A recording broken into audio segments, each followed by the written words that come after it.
Not for beginners. हाँ, ये तो नौटंकी चल रही है बिहार में सर। जो अभी क्योंकि इलेक्शन भी आ रहा है बिहार में इस बार, चलो मैं इस पे नहीं आ रहा स्पेसिफिक। बिहार में कई सारे युवा नेता हैं। युवा नेताओं में किस में आपको उम्मीद ज्यादा बेहतर दिखती है? पॉजिटिव थोड़ा थोड़ा बता सकते हो, जनरलाइज स्टेटमेंट, किसी का नाम मतलब, चलो वैसे करते हो जैसे कई सारे नए लड़के। मुझे लगता है इस बार बिहार इलेक्शन लोग कह रहे हैं कि बड़ा स्पेसिफिक होगा, क्योंकि नीतीश जी की उम्र हो गई है। कई लोग मान रहे हैं शायद इस बार वो सीएम ना बने स्वेच्छा से, या पता नहीं, मुझे आइडिया नहीं है। बट कई लोग इस चुनाव को मान रहे हैं कि ये चुनाव बिहार का अगला 20 साल की दशा तय करेगा, जिधर जाएगी। तो मान लो जो वोटर हो बिहार में, जो जाति धर्म से ऊपर जा रहा, क्या देखना चाहिए, कैसे देखना चाहिए बिहार को? क्योंकि इस इलेक्शन को आप कैसे देख रहे हो? अगर मैं स्पेसिफिक ना जाऊं नेताओं पे, तो भी मैं पूछ रहा हूं, मैं इस बार के बिहार इलेक्शन में कितनी अहमियत दे रहे हो आप? इस बार इलेक्शन में थोड़ा सा दिलचस्प ये होगा क्योंकि बहुत सारे लोग, जैसे क्या है कि जागरूकता सोशल मीडिया की वजह से पिछले 5 साल में कोरोना के बाद से बड़ा बढ़ी है, और प्रशांत किशोर भी बड़ा जागरूक किए हैं गांव गांव जाके लोगों को भी, और ये सब फैक्टर आएगा। दूसरा क्या है कि अब लोग ना, वो 2050 में हम विकसित हो जाएंगे 2047 में हम विकसित हो जाएंगे, तो ये सब चीज़ों से लोग अब उब चुके हैं। उनका कहना है कि रोजगार दीजिए। अब इधर देखिएगा तो जब गवर्नमेंट ने बहुत सारे रोजगार दिए हैं, और जैसे तेजस्वी यादव, इनका पूरा एजेंडा ही यही है, एकदम फिक्स है कि हमने रोजगार दिया है, हमने इतना दिया है। तो बहुत सारे लोगों को ये चीज़ें समझ में आ रही है। और दूसरा अभी क्या है कि गवर्नमेंट को भी सोचना चाहिए कि इस जो स्कीम्स ला रही है, जैसे अब किसी को आप भात दे रहे हैं, चावल और गेहूं दे रहे हैं, भैया इसके जगह पे आप तेल और दाल दे दीजिए। हम काजू किशमिश नहीं मांग रहे हैं। ओके, मेन दिक्कत तेल खरीदने में है, दाल खरीदने में। ओके, भात और गेहूं तो गाँव में मिल ही जाता है, तो हुए काम हो गया। आपको क्या दे रहे हैं? केकरा भात के कमी है? सरकार गई कल को, ससुर तुम कहोगे खीरा काट के दे दो। हम आपसे क्या कहें? हम काजू किशमिश नहीं मांग रहे हैं, हम नहीं मांग रहे हैं आपसे काजू किशमिश। लेकिन एक समस्या समझिए, ये बताइए कि हमको टाइफाइड हुआ है, तो आप हमको कान खजुआने का दवाई दीजिएगा, तो हम क्या करेंगे भाई? उसको दिक्कत। और आप देखिएगा ना, गरीब घर के ऐसे अगर चिवड़ा फ्राई करके आएगा ना, दिख जाएगा गरीब। अरे भतो बढ़िया गरम कर लेगा, 2 बूंद तेल डाल, तो तेल चाहिए होगा। तेल इतना महंगा कर दिए आप, क्या काम का हो गया है? अभी सरकार वाले सब सुन लेते हैं तो हमको बड़ा तिरछा नज़र से देखते हैं लोग कि ये तो भड़का रहा है आदमी लोग को।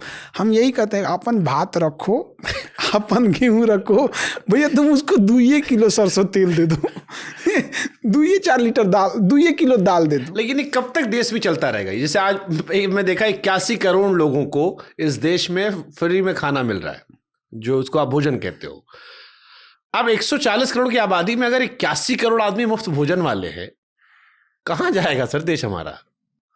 ये भाई, तो उस तरह से देखिए तो 140 करोड़ को मोदी जी खोज इंजेक्शन मरवाए थे फ्री में, क्या हमारे पास है? अरे वो तो चलो कोविड था हमारा। ये बताइए, आपको जरूरत थी फ्री लगाने की? मतलब खरीद सकते थे कि नहीं? खरीद सकते थे, लेकिन जबरदस्ती पकड़ के हमारे पास है, अभी हम मारेंगे तो फ्री में लगा तुम यार, जो फ्री में घुस। चलो तो आपदा आई थी, चलो उनको लगा कर दिए। अरे पैसा बचता तो उसके लिए हमको बड़ा अफसोस होता है। हमने अपने पूरे परिवार तक कोरोना में जो इंजेक्शन कुचवाए थे हम लोग, हाँ, या बूस्टर डोज लगा, पैसा लेना चाहिए था उनको। जो देने में सक्षम आप दे नहीं सकते थे। ये कर सकते थे कि जो देने में सक्षम हो, जैसे सिलेंडर में बाद उन्होंने कहा कि सक्षम वापस करना है, वापस कर दो, लोग कर दिए। हाँ, और उससे एक और अच्छा हो जाता, आप ना पैसे रख देते, जो देने में सक्षम थे वहां चले जाते, लोग इधर भीड़ कम हो जाता। बाद में नेता लोग खाएगा, इससे अच्छा थोड़ा कुछ तो मिल रहा है। तो देखिए, बेसिक चीजें है ना, आप महंगाई कंट्रोल नहीं कर पा रहे हैं, सब चीजें तो बड़े। अब एक बात बताइए, आप कहते हैं बेटी पढ़ाओ और बेटी बचाओ, क्या किए बेटियों को पढ़ने के लिए? 2 लाइन लिख देने से बेटी पढ़ने लगेगी?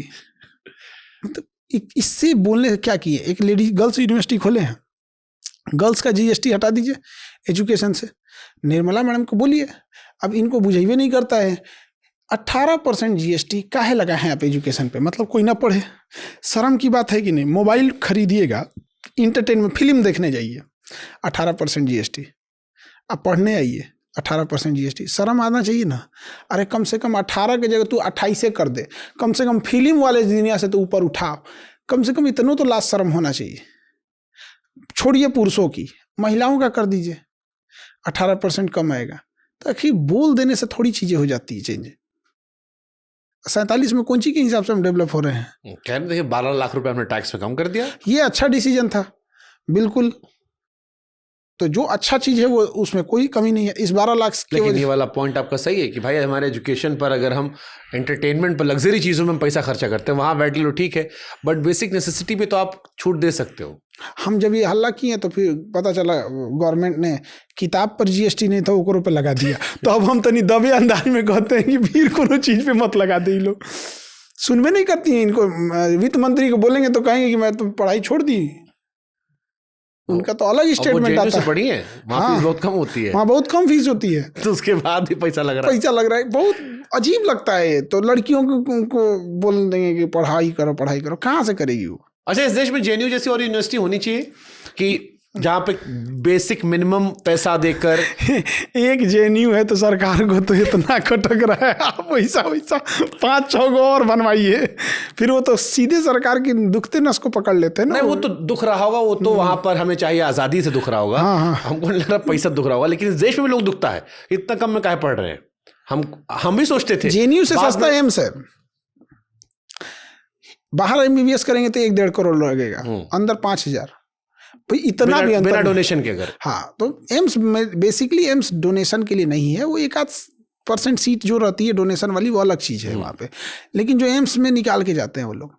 नहीं, तो ऐसी यूनिवर्सिटीज देश में और क्यों नहीं बनती हैं? जैसे जेएनयू हो गया, आप एम्स का जिक्र कर रहे हैं, ऐसे और क्यों नहीं बनती? सबसे बड़ा खराबी क्या चीज़ है कि ये एक तो एम्स, सरकार से पूछो एम्स तो कहते हैं कि एम्स हमने इतना बना दिया। भाई पहले समझिए, आपके दादा के पास 5 गो भैंस था, हम 15 गो भैंस रख लिए, यही ना कहने का। अरे भाई, भैंस की जगह आप खरगोश पे आइए, भैंस की जगह आप ऊँट लेके आइए, भैंस की जगह आप गाय लाइए। ये क्या रट रहे हैं कि 15 से हम 30 गो भैंस कर दिए, 35 गो भैंस कर दिए। मैंने एम्स ही ना बनाए हैं। एक नया कंसेप्ट तो लाइए, लोगों के दिमाग में बैठे कि ये वाला चीज एक ऐसा आप ना विवेकानंद जी के नाम पे रख लीजिए, विवेकानंद मेडिकल कॉलेज, मतलब ये वाला कॉलेज किडनी के लिए स्पेशलिस्ट है।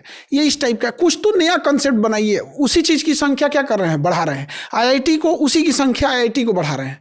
मतलब हम बट इसमें बुराई क्या है? मतलब नहीं, कोई बुराई नहीं है, कोई बुराई नहीं है, बट एक इनोवेशन नहीं ना है ये तो आप इसको आप उसको और बढ़ा रहे हैं, बढ़ाते जा रहे हैं। चलिए 10 की जगह 20 कॉलेज आ जाएगा। चेंजिंग क्या, इनोवेशन क्या, नया कंसेप्ट क्या? मतलब शायद इनका स्टैंडर्ड सेट होगा कि एक बेसिक मानक पे है कि अच्छा। इतने बड़े यूनिवर्सिटी दुनिया में, एक टीचर्स यूनिवर्सिटी है जहाँ टीचर जाके पढ़े? नहीं, हो गया भाई, जो 1980 में पढ़े थे वहीं जाके चिपका रहे हैं। एक टीचर्स यूनिवर्सिटी होनी चाहिए ना, हर स्टेट में एक होना चाहिए, जहाँ हर टीचर को आप 15 दिन के लिए ही बुला लो। जैसे मान के चलिए कि किसी एक जगह से है 15-15 दिन का सेशन बुला लीजिए। हाँ, ये देखिए, ये अपडेट आया है, ये एनिमेशन आया है, ये चीज़ें, वहाँ जाके वो टीचर्स यूनिवर्सिटी। अच्छा, हमको एक बात बताओ, हमारे मन में बड़ी उत्सुकता से बात आ रही है, आपके अंदर इतना ज्ञान, इतना इनोवेशन आप दे रहे हो, ये बात आप क्यों लोग आगे नहीं आते, संसद में क्यों नहीं जाते आप जैसे लोग?